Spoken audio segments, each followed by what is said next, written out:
supported by Invest India and Startup India. My name is Raj Deshmukh, and I will be your host for this session.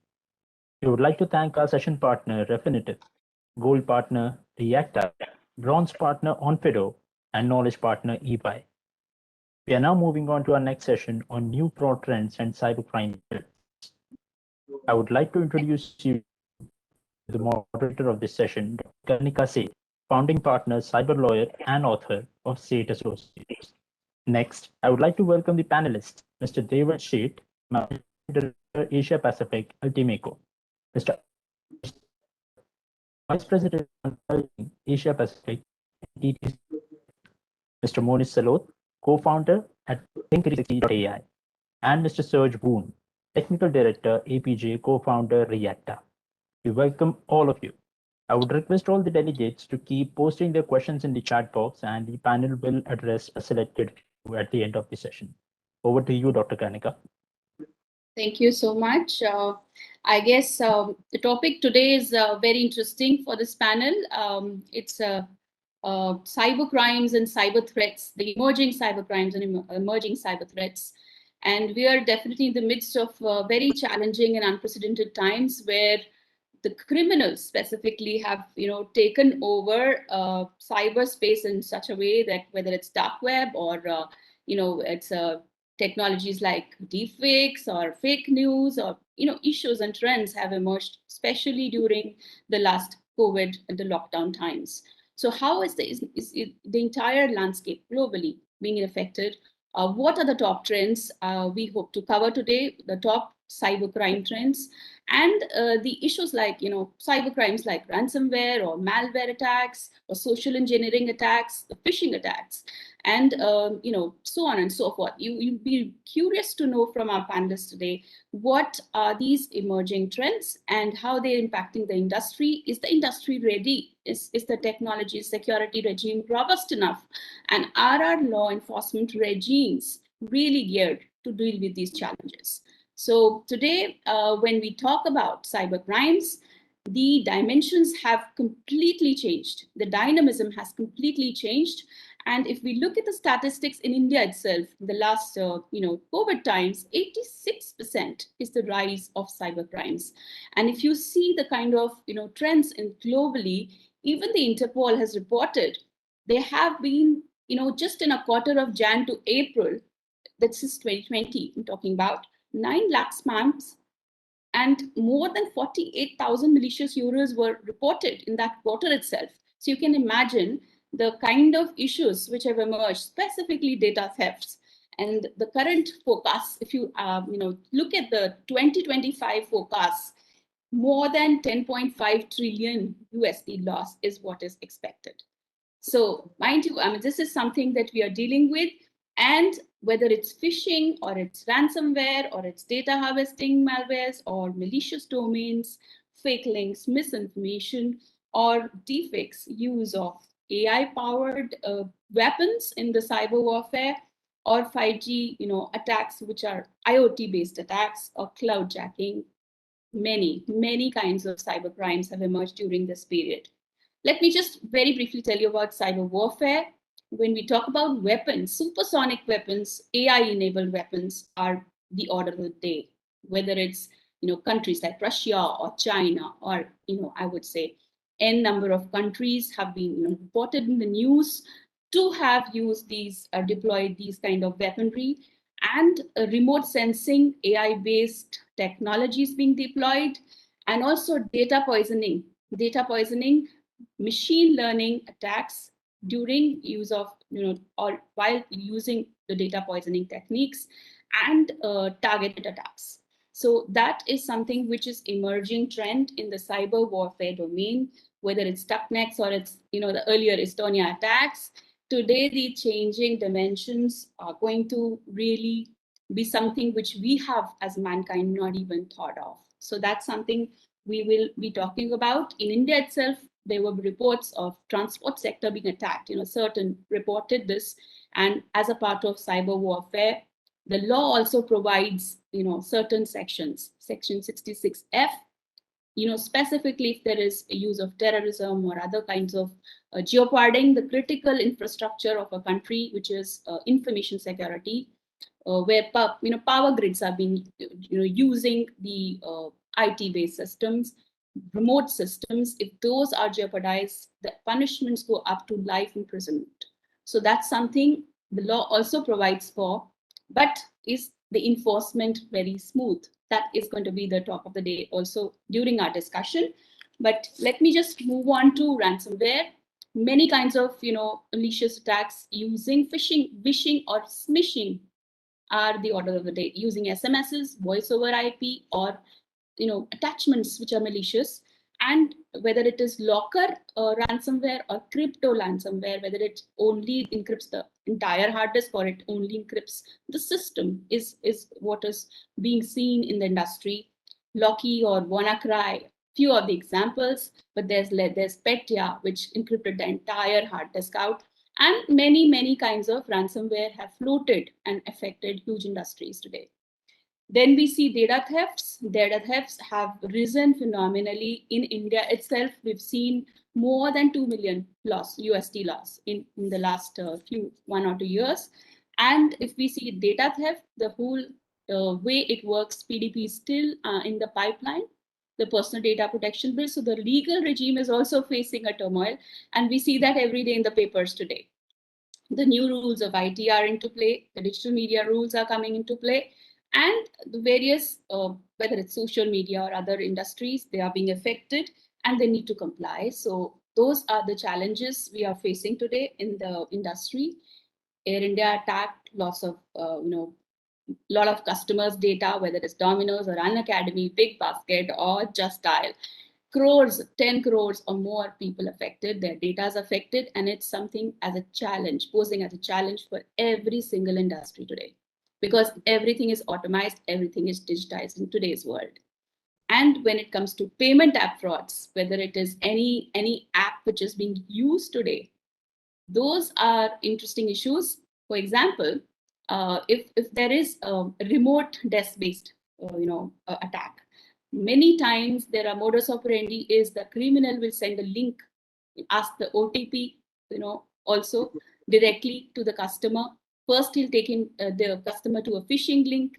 The link opens, and sometimes the entire surveillance, I would say, it's like a hijacking of the device, and then entire thing, whether it's net banking or it's an app based OTP or the bank details in the app, everything gets the money gets siphoned off unauthorizedly. Again, law that does provide provisions for hacking, but how many people really know they can report crimes on cybercrime.gov.in and lodge a complaint?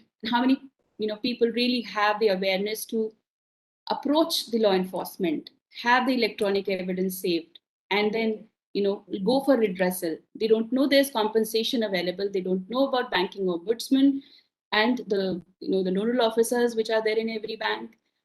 Should they block the credit card? Should they block their debit cards? These are the challenges every common man faces, and therefore the need for trainings. We'll go on to all these issues. Let me now begin the panel discussion with Mr. I would say, we should just start with Deval first. Let's just hear from him on the top trends of cybercrime. Over to you, Deval. Okay, thank you, Karnika. Yeah, I mean, we are living in an increasingly digital world and a pandemic world, right? And while we are all struggling with the pandemic, the governments and organizations have had their hands full also by creating by combating cybercrime. So if you look at it, in the last year alone, cyber heist operators have created a vast fortune to the tune of $6 trillion. $6 trillion. That was the volume of the cybercrime attacks last year. If you look at this total amount, right, it is equal to a country's GDP. And actually, it is only next to the income of US and China, right? So as technology keeps evolving at a rapid pace, right, so do cyber crooks. And we have new forms of cyber threats. The old tricks are still continuing. Yeah, and people are making a combination of these tricks and creating new mechanisms of cybercrime and frauds, right? We have emerging technologies which are coming up. The mobile phone has also been a very mass use device, right? With all of this, right, we have various topics such as data breaches, phishing, cyber activism, which are really a challenge in today's world. So if you kind of clearly look at cyber crime threats or cyber crime trends, right, which target governments, which target organizations, which target individuals, right? I mean, I would like to put forward a few. One of the top trends or top attacks remain phishing, right? It could be pure phishing or it could be spear phishing. Another one would be malware, which includes, of course, your viruses, worms, trojans, right? The third is, ransomware, right? I mean, this is also increasingly becoming a big issue, right? You have also account takeover and credential issue, right? I mean, business email, we have heard this type of fraud, or we've heard this type of cybercrime happening for several years. A CEO fraud is still extremely common even in today's day and age. Denial of service attacks. We have web application. We still have SSL encrypted threats. We have, we are moving towards API transaction based. We are moving towards API banking. We are moving towards API trends in various IoT technologies as well. So we are still having a lot of threats around that area as well, which are very targeted. One of the most common threats, which is still not gone away, is the insider threat or the data altercation by employees themselves, right? With increased outsourcing, with increased remote working, right? This has surprisingly emerged as a threat, right? And, of course, the zero-day attacks, which is, the publicly known vulnerabilities, they still kind of exist. So while we assume that these are the threats which are there, we may assume that it may only be happening with, let's say, a certain set of population when we look at age demographics. But actually, that's not the case. It's not that people in their 50s and 60s are the ones who are impacted by it. You have a lot of people right from millennia, right? Right from the millennials who are joining the internet, who are joining newly created jobs and organizations, right? So you have these problems across all age groups, right? And which is where, some of these things are happening on a consistent basis, right? So as we kind of are living in this, increasing digitized world, how do we as responsible stakeholders uh, work with each other, work with governments, work with various agencies so that we are able to combat these threats and fraud risks that we face on a day-to-day basis is a very critical area that we need to address too, right? We have increasingly newer technologies which are coming up, right? We have AI coming up, we have smart cities coming up, we have smart grids coming up. The penetration of cell phone is really increasing. So for example, last year, just from Android platform alone, we had 10 million threats which kind of happened, right? So if you look at all of these topics, right, it presents a challenge in front of us where it needs a serious investment, it needs a serious planning, and it also needs some foresight, right, where we can combine various technologies that are available. We can combine physical security and info security principles, combine modern technology options, and at the same time be aware as a consumer or as a responsible corporate citizen ourselves so that we can combat these frauds. So I would urge everybody to look into these topics, right? Because this is an increasing problem which all of us will be facing through as we go Very ahead. rightly said, Deval. I think points well taken. I think very important, the kind of crimes which have emerged. And I also want to add here, man-in-the-middle attacks, are also on the rise, and a number of companies don't really talk on phone, and it's all through emails, the invoicing, and the money goes to an X location, which is implanted by a hacker, and many of these cross-border frauds have risen specifically during COVID times also. And apart from that, problems relating to not just data or data corporate assets or information security assets, but also IP frauds and piracy of even source codes and the source code thefts. Then cyberbullying, cyber trolling, cyber defamation are some of the areas which also need to be mentioned here, because they are also one of the emerging top cyber crimes across the world. And let's now move on to Serge. Why don't you, Serge, I think throw some more light on these ransomware attacks in particular, because I think this is one of the top 3 problems of cybercrime today. Yep. Thank you, Karnika. So the thing about ransomware is that we are looking at a obviously increased rise, and if you look at how the modus operandi of all the ransomware hacking crew, you see a very huge change in the mentality. It is no longer a negligence, impact of a negligence, but it's really a very carefully and crafted, a kind of from social engineering to maybe phishing. And the first stage of the attack is not the ransomware. So the ransomware is probably a tip of the iceberg. It's a smoke screen. And many a times the ransomware crew is looking at a re-entry. All right, so if you look at the amount of impact that is on a global basis from, let's say, year 2018 to 2020, we're looking at, about more than 2 times, from $8 billion of estimated cost lost to ransomware until last year, as estimated of 20 billion in US dollar, by the way. But this amount is tremendous. And of course, if you look at how the ransomware crew operates, there is a lot of thinking into the process of crafting specialized targeted information just to target specific organizations. So what that means to us as laymen is that firstly, we have to be extra careful, and in certain cases we're not usually tuned to that kind of level of scrutiny whenever we accept an email or look at an attachment or even download applications. So laymen are just laymen. It is very difficult for us as laymen to understand that there may be hidden threats or maybe hidden malwares or even ransomware in those normal applications or what seemingly to be normal. So the awareness is important, but also when you look at how it impacts our life, it is tremendous. For example, previously, if you look at maybe 10 years ago, a ransomware is just a unfortunate result of somebody clicking on the document and his PC and his valuable photos with his family is encrypted. So that the implication is about the person's or an individual or even a family's life, but it is not life endangering. But if you're talking about the recent attacks that we have, let's say for healthcare, in the healthcare industry, that affects life. What if an X-ray machine suddenly stops working?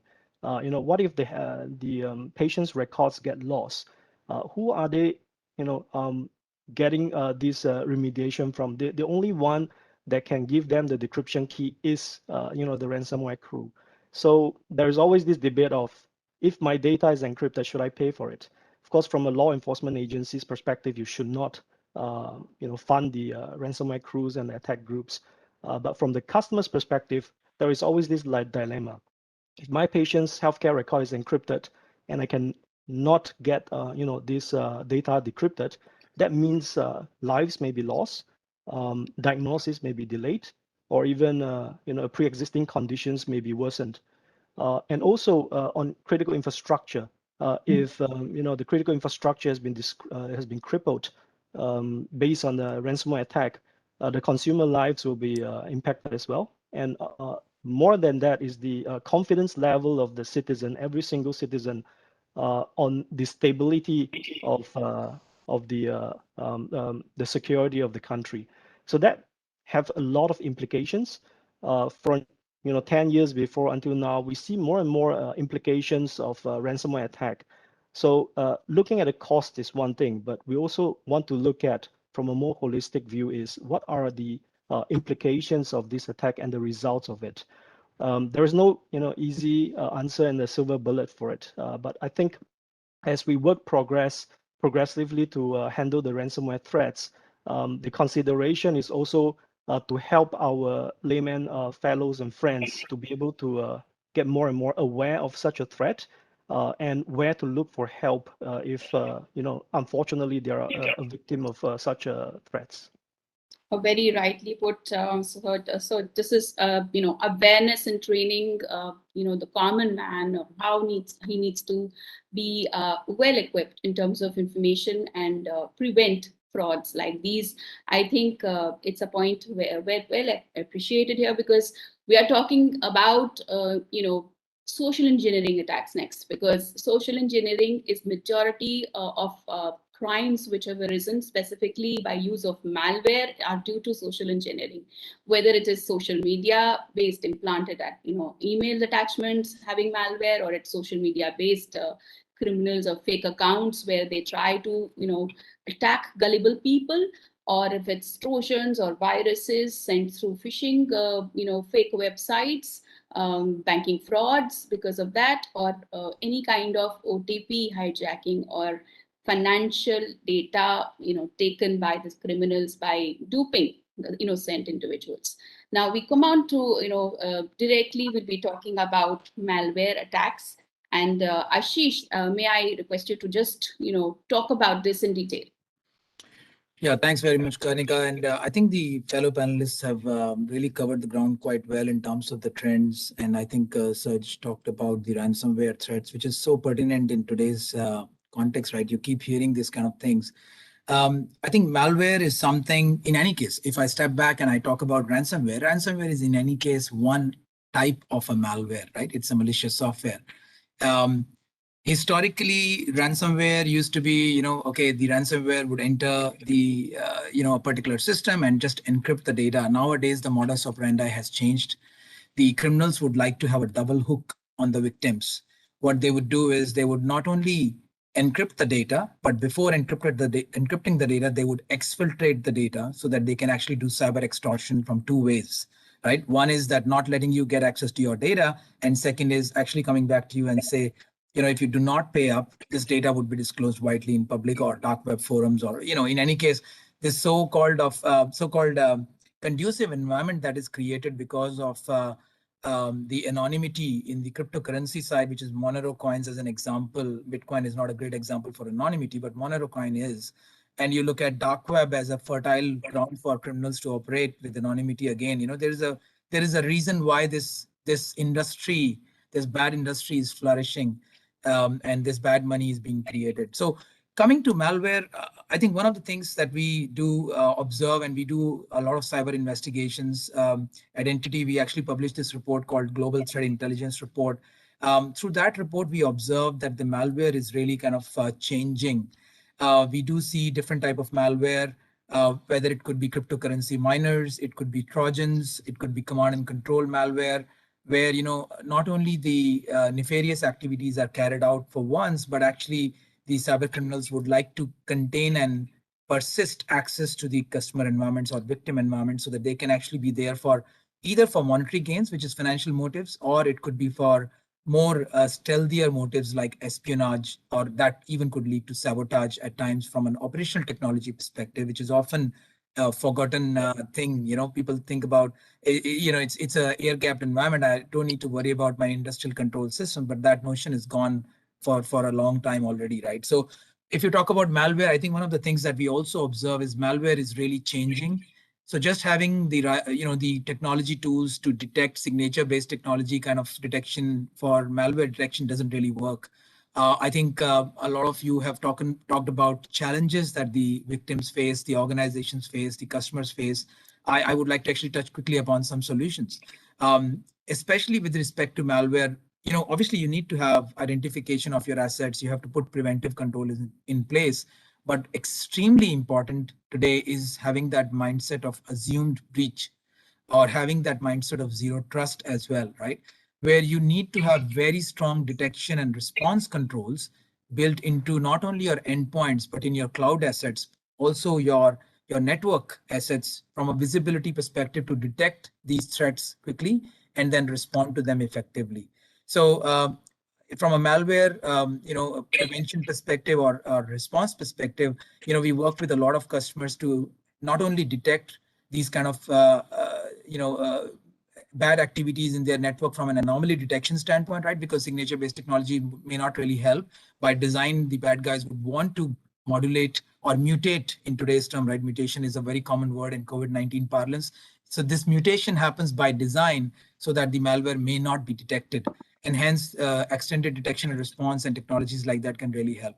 One of the things that I'll also add is having that secure by design and shift left approach. It's always easy to really look back and say, okay, this could have been done better. But I think if you really ensure that your security controls are imbibed right from the start at the initiation stage, that's what we call shift left, not to implement security controls at a later stage at an exponential cost, but actually implement them at an early stage. And then obviously, like I said, detection and response goes a very, very long way to not only prepare organizations better to handle such things when things go sideways, but also make sure that the reputation is protected, because you may actually recover your money from a cyber insurance from a recovery and remediation perspective, or those kind of things, but you can't really get your reputation back from a cyber insurer payouts. Very rightly put. I think this is something that we and all members today would like to hear more about, because prevention is the key, due diligence is the key moving forward in today's times, where businesses concentrating on business resilience and aggregating and I would say accumulating all the acumen, whether it's asset related or it's security related or it's intelligence or their manpower trainings. I think everything has a role to play in preventing frauds in the new times to come. So one of the key areas which really we need to talk about today is the AI, because artificial intelligence is being deployed across various sectors, whether it is data analytics or machine learning, using of the same in making more sense out of data, making more productivity, in bringing more productivity and I would say more profits to any organization by creating and cutting down the operational costs and bringing more meaningful data, for use of businesses. AI is also being used across cyber warfare, as we talk about drones or we talk about any kind of weaponry. And there is a plus point and there is a flip side of we need to be cautious of. There is a dangerous side to it as well. So let's talk about this. Monish, why don't you throw some light on how AI is, going to play a role in making more sense out of businesses and how we can leverage its value today. So yeah, it's AI is a very wide kind of universe, and different actors are actually using it in different ways. If you look at banks, NBFCs or fintechs or other institutions are actually using it to curb anti-money laundering efforts, where when they onboard customers, they are literally trying to check whether this is an identity fraud or not. They are not letting rouge actors come into systems by employing face matching techniques, by employing liveliness oriented techniques, so that you do not have identity fraud or identity being taken over. Similarly, AI is also being employed to kind of create attacks. It is as the gentlemen on the panel have already mentioned, the malware attacks as well as ransom attacks. These are using AI capabilities, and they are trying to figure out the chinks in the armor of the technology architecture that a company or a individual company would put in. So there are various ways in which companies can literally fight back. There are internal cyber warfares, kind of I would say techniques that companies could employ, where they could create experiments where they could call external agencies to literally kind of come and hack their systems to kind of see what kind of possibilities can emerge, because AI keeps on learning, and unless you have this technique where you are trying to attack, reverse engineer your systems, it's impossible to kind of keep on stopping those attacks.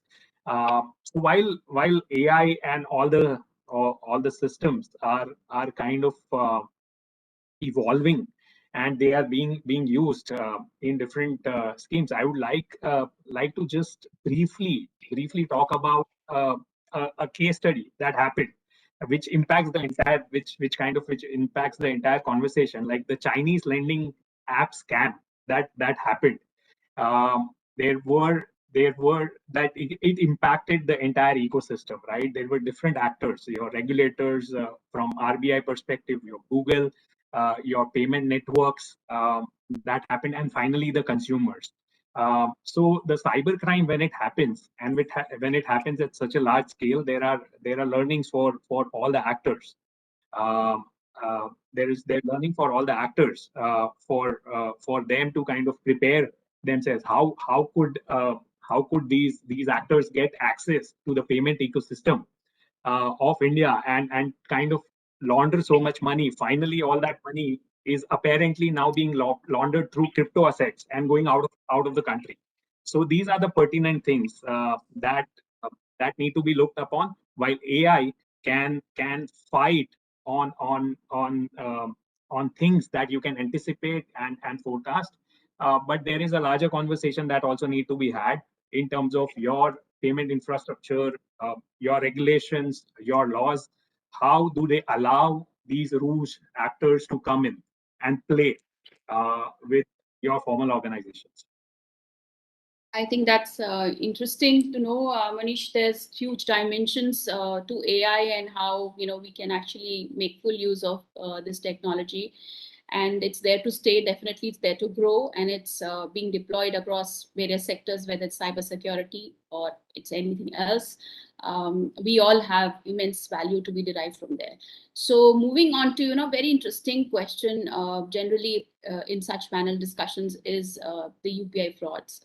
There's huge number of people who are being impacted by the same, and if you see the payment, frauds, this is one of the key areas common man, is duped, and very easily. I mean, when we see these kind of cases every day, there are number of cyber crimes which are happening, and a lot of queries come, and then what are the kinds of problems? Because when somebody opens, an account, whether it's aligning the UPI with a particular payment wallet, people don't understand that they don't need to share their financial, I would say, data, whether it is OTP or it is any kind of QR code. So QR code frauds are on the rise, and very interestingly, I dealt with one of the cases where a doctor was recently duped by somebody in West Bengal, a criminal, where the link was just sent, and that link was sent for KYC purposes by a phone call, when the doctor said, the doctor was informed that the mobile connection will be lost if they don't do the KYC right away. And she, under a panic, because all the patients would contact, on that, so just logged on to that phishing site. And from there, the phone was hijacked. Entire thing was hacked. Whatever was being typed, whether it is her UPI details or OTPs, money worth maybe 2.5 lakhs was siphoned away within 5 minutes. And now in such a situation, what is to be done? So obviously, blocking of the, immediately contacting the bank, blocking the, debit cards, blocking the entire account transactions, contacting the relationship manager, contacting the police, contacting the mobile phone company from where this phone came. If it was an X company, that needs to be informed as well. Logging on a complaint on cybercrime.gov.in immediately, keeping all these screenshots of evidence for investigation purposes is very important. So everything has a role to play. So vigilance, the general awareness and training, lack of training and awareness is a huge problem today, because there's lack of reporting. And many people don't know there are cyber police stations across every district now. There's technical help available, and by contacting the the mobile provider, the details of who has taken that phone number can be obtained. Criminals are again very, very clever. So if they're putting a phishing site or putting a fake account, they are using VPNs and they're using a lot of other hidden software to actually camouflage their IP addresses, MAC addresses as well sometimes. So a lot is happening in the dark web. And this is an area which I think every common man needs to be aware of, because payments are being largely circulated through payment apps and UPI today.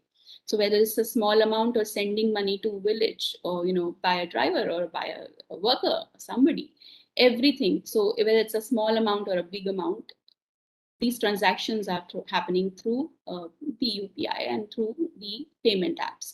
So training is very important area. And in touching this aspect, I would like to bring, I think Deval here, the trainings and awareness is so essential, not just for a common man, but for everyone today, whether it's industries or it's corporations or corporate bodies. Why don't you, Deval, just throw some light on that? No, thank you.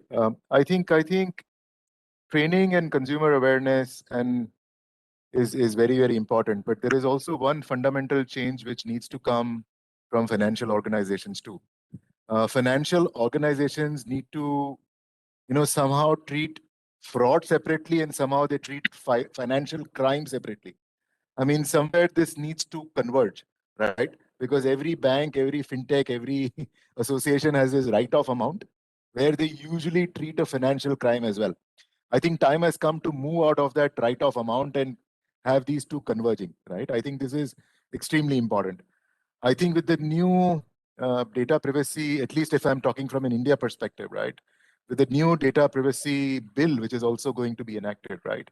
I think we will also see Data Regulatory Council coming into play, and we are also, we should hopefully have a lot of inter-ministry or interdepartmental reporting happening. So as a consumer, I would strongly suggest, right? I think you should be aware of, these common payment frauds like UPI.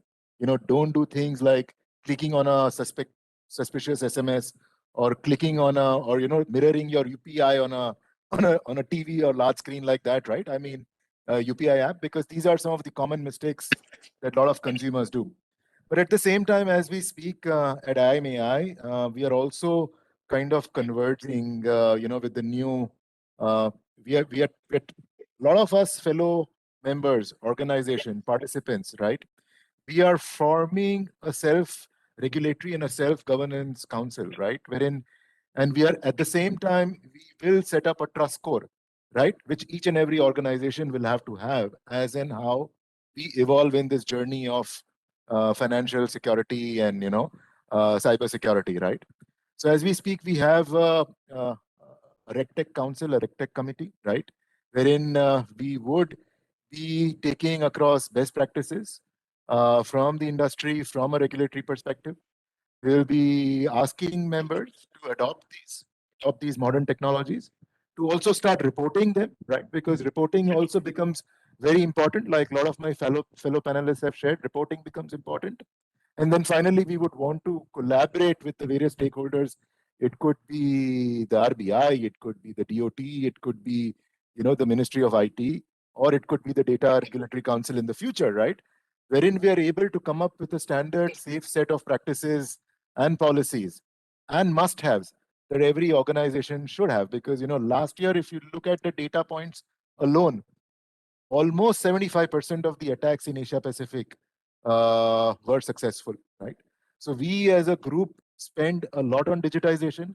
IMI is a lot about digitization. So I would encourage to this panel, I would encourage IMI to publicize this so that more and more people can join the group, more and more people can be aware, and we can make a digital society a much safer place to work and to transact in. Yeah, thanks. I think that's a very interesting point, because we do appreciate that there is need for convergence. I recall that, once there was a government order saying that, rather try order saying that there could not be more than 200 SMSs sent per day, on phone. And that was easily bypassed on the net, because that is something which is, the technology allows, and the SMSs were going through the net. So it is time in the day where, convergence is not only achieved, by interministerial or I would say inter cooperation with private industry, but also synchronization of efforts on all accounts, whether it is legal enforcement, police acting on its own, or the judiciary, the need for special courts to hear the cybercrime cases. There is also a need to converge the policy, whether it is data theft or other issues which are emerging. So data protection is a common area of concern, not only from the policy side, but also implementation, because it has to be practicable and something which is enforceable and acceptable across industries from all time points. And then that also is something that needs convergence. And at this point, cybersecurity policy, the national cybersecurity policy, looking at that and how digital India and smart cities will all converge, efforts of policy, implementation and enforcement, and to combat cross-border frauds, more cooperation through international bodies, which we can have, so that we can prevent fraud, not just at the national or local level, but internationally. We are faced with these challenges today. And coming back to smart cities, I just want to talk about this a little bit more with Serge here. Ransomware attacks are on the rise. You touched on that aspect, and very connected with that is a question I can see in the chat box talking about whether, how smart cities we can avoid and we can prevent these attacks, specifically ransomware and or IoT based attacks. Would you like to throw some light on this, Serge? Yeah. So in a smart city, there is always this use of IoTs and most often OT devices. So these OT devices, well, there's a fortunate and unfortunate aspect. The fortunate thing is that they, besides built application where, these devices do not run any arbitrary code. So from that perspective, it's really difficult to have a ransomware that runs on these devices. But the unfortunate part is they're all connected. So depends on whether these devices are connected to an IT environment and uses this IT environment to manage it. So the ransomware could eventually happens on the IT, therefore crippling these services. Just for example is if you have a red light system that connects to, let's say, the road transport ministry, and they often use an IT system to manage all these red light systems. But if those PCs or those servers are compromised, and worse still, as a result of ransomware, it is crippled, that means that for the whole district or even the country's traffic light system is not going to work. So that has a lot of implication, especially when these devices are getting smarter. But at the same time, because of the smarter trends and also the characteristics of the devices, they are always need to have some kind of connection to either a place where they take instructions from or a place where they feed information to. We're talking about these kind of devices that has a danger of encryption when a ransomware attack happens. On the other side, there is also another dimension of ransomware that we're looking at. Not so much about encrypting the data, but it's more about a distributed denial of services on, let's say, a device, a critical device. If you have a nuclear plant that relies on specific devices to operate and regulate the temperature, and if there is a denial of service to that device, we can imagine, what is the result of that. So we're not encrypting the data, but we are actually holding it ransom, right? So the ransomware crew will have another dimension to practically work on, and that is denial of service. So the result is the same. It's using it as a ransom, holding the government agencies or even the critical infrastructure for a certain amount of money before they release that denial of service. Yep. So there are different aspects that we look at, but more and more we will see, and it is expected to have different kinds of attack vectors, the different kinds of modus operandi for OT environment as we progress to a smart city environment. Okay. If I may just add, Karnika, on that what Serge mentioned, right? Especially with respect to IoT, I think we also should talk about industrial IoT, which is IIoT, right? And when you look at from a 5G rollout perspective, the threat landscape and threat attack surface is going to multiply many-fold, where this problem can really go out of hand. While there are obviously a lot of advantages with 5G in terms of latency reduction and the bandwidth and everything else, but I think if right set of controls and policies are not set properly at the right time, this is a situation that can really get out of hands, because this will provide a very large attack surface and a lot of devices to come online, and hence there is the importance of secure by design from a policy as well as from a control standpoint. Well taken point. Ashish, can you just in bullet points say 3 points which we need to take in terms of cyber security in the roadmap ahead? So 3 points quickly, just bullet points, Ashish, and bullet points by Monish, and I'll wrap up the discussion of that. Sure.